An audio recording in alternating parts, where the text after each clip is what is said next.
अस्सलाम वालेकुम वरहमतुल्लाह। अगर बवासीर का मर्ज किसी को इतना पुराना हो गया कि पाखाने के रास्ते पर बड़े बड़े मस्से हो गए और उनका एक गुच्छा बन गया हो, जिसको लेकर आप बहुत ज़्यादा चिंतित और परेशान हो और बार बार सलाह मशवरे के आपको सिर्फ ऑपरेशन की सलाह मिलती हो, तो मैं आपको 3 जड़ियों से बना हुआ एक पाउडर बनाता हूँ, जिसको आपने उस पर कॉटन की मदद से लगाकर सोना है और सुबह उसको हटा लेना है। अगर इस पाउडर का इस्तेमाल आपने 10 से 15 दिन लगातार कर लिया, कितने पुराने टाइम के मस्से हों, सूख गए हों, कितने बड़े तादाद में हो गए हों, बिल्कुल 10-15 दिन में मुकम्मल तरीके से ठीक हो जाते हैं।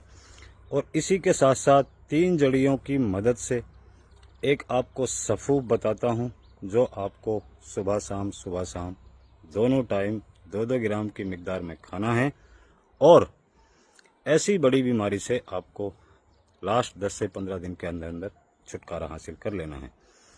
तो वो 3 जड़ी जिनको आपने खाना है, जिसमें तुखमलंगा 50 ग्राम, नरकचूर 50 ग्राम और राई 25 ग्राम, इन तीनों को बारीक पीसकर पाउडर बना लेना है।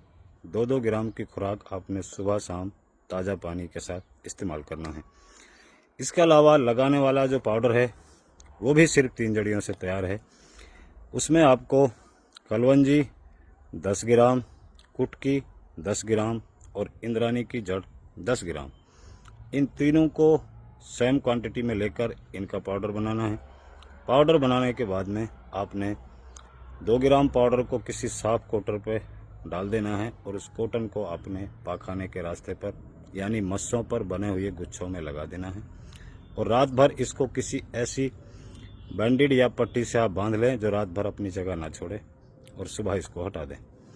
ऐसा लगातार 10-15 दिन कर लो। कितने बड़े मस्से हों, फिस्तुला हो, भगंदर हो, बार बार ऑपरेशन की सलाह दी जाती हो, या मैं यूँ कहूँ कि आपको पाखाने के रास्ते पर कैंसर जैसा घोषित कर दिया हो, इंशाअल्लाह ये तमाम तकलीफ़ आपकी 10 से 15 दिन में मुकम्मल तरीके से ठीक हो जाएंगी। इतनी आसान जड़ियों के साथ जब आपकी इतनी बड़ी बीमारियों के इलाज घर पर बैठकर हो सकते हैं, तो आपको ज़रूर बज़रूर इन नुस्खों से फ़ायदा उठाना चाहिए और इन्हें आजमाकर दूसरों को भी आजमाने की सलाह देनी चाहिए। तो सिर्फ 3 जड़ी पाउडर तैयार, लगाकर सो जाएं। सिर्फ 3 जड़ी सफ़ूफ तैयार, 2-2 ग्राम सुबह शाम खाने में इस्तेमाल कर लें। इंशाअल्लाह सुम्मा इंशाअल्लाह बवासीर, मस्से, फिस्तुला का कितना भी पुराना मर्ज हो, कितने इलाज आपने करा चुके हों और आप बहुत ज़्यादा इस बीमारी को सही करने के लिए भटक चुके हों, तो बिल्कुल चिंता ना करें, इसे बनाएं और ज़रूर आजमाएं।